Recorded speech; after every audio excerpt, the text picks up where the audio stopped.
கிறிஸ்துவுக்குள் மிகவும் பிரியமானவர்களே, கர்த்தராகிய இயேசு கிறிஸ்து நாமத்தினாலே உங்களை வாழ்த்துகிறேன். இன்றைக்கு நம்ம என்ன வேத வசனம் குறித்து பார்க்க போறோம்னா, யாத்ராகமம் 14 அதிகாரம் 14 வசனம். இந்த வசனம் உங்களுக்கு எல்லாருக்குமே தெரியும். கர்த்தர் உங்களுக்காக யுத்தம் பண்ணுவார், நீங்களோ சும்மா இருப்பீர்கள். நம்மங்க அநேக காரியங்களில் போராடிக்கிட்டே இருக்கோம். ஆண்டவரை போட்டு சும்மா தொந்தரவு பண்ணிக்கிட்டே இருக்கோம். நம்ம ஆண்டவர் நம்மளை குறித்து என்ன நினைக்கிறாரு, அவர் என்ன சொல்ல விரும்புகிறாரு அப்படின்னு நம்ம நினைக்கிறதே கிடையாதுங்க.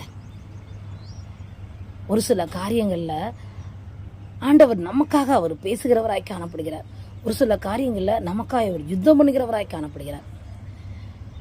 இப்போ அதாவது நம்முடைய ப்ரேயரில் நம்மளுடைய பங்குன்னு ஒன்று இருக்கும். புரிஞ்சுக்கோங்க, ஆண்டவர் செய்ய வேண்டிய பங்குன்னு ஒன்று இருக்கும். இப்போ ஒரு 10 ப்ரேயர் பாயிண்ட்ஸ் நீங்கள் ஜெபிக்கிறீங்கன்னு வச்சுக்கோங்க. 8 வரைக்கும் நீங்கள் ஜெபம் பண்ணி அதை ஜெயிச்சிருவீங்க. ஒரு 2 பெண்டிங் இருக்கும். ஐயோ இந்த 2 எனக்கு நிறைவேறலையேன்னு சொல்லிட்டு ஆண்டவரை போட்டு நீங்கள் தொந்தரப்படுத்திக்கிட்டே இருப்பீங்க. அதில் ஆண்டவர் ஒன்று வச்சுருப்பார்.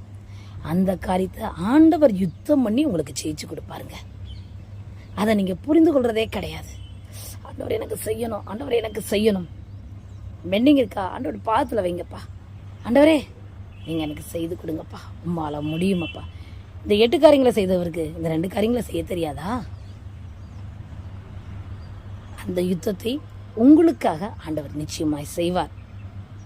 அவர் தான் அந்த இதில் யுத்தம் பண்ணி ஜெயத்தை கொண்டு வருவார் தேவனாய் காணப்படுகிறார். அதாவது நிறைய காரியங்களா, நிறைய ஆவிக்குரிய சத்தியங்கள் உண்டு, ஆவிக்குரிய ரகசியங்கள் உண்டு. தெய்வ பிள்ளைகள் அதை அறிந்து கொள்வதே கிடையாது. தேவ ரகசியங்களை நீங்கள் அறிந்து கொள்ள பிரயாசப்படுங்கள். அப்பதான் நீங்கள் ஆண்டவருக்கு விட்டு கொடுப்பீங்க. அதாவது இப்போ நீங்கள் ஒரு உதாரணத்துக்கு சொல்கிறேன். இப்போ செங்கடல் இருக்குது. செங்கடலை இஸ்ரேல் ஜனங்களால் பழக்க முடியுமா? சொல்லுங்கள். ஆண்டவரால் தான் பழக்க முடியும். அப்போ அந்த காரியத்தை யார் செய்யணும்? ஆண்டவர் மாத்திரம்தான் செய்யணும். அதே போல் ஒரு சில காரியங்கள் நம்மளை செய்ய சொல்வார், ஒரு சில காரியங்களை ஆண்டவர் செய்வார்.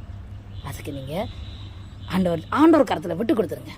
ஏசப்பா, இந்த காரியத்தில் நீங்கள் ஏதோ ஒரு சித்தை வச்சுருக்கீங்கப்பா, உங்கள் கருத்தில் தருகிறேன், நீங்கள் எனக்கு யுத்தம் பண்ணி ஜெயிச்சு கொடுங்க அப்படின்னு சொல்ல பழகுங்க.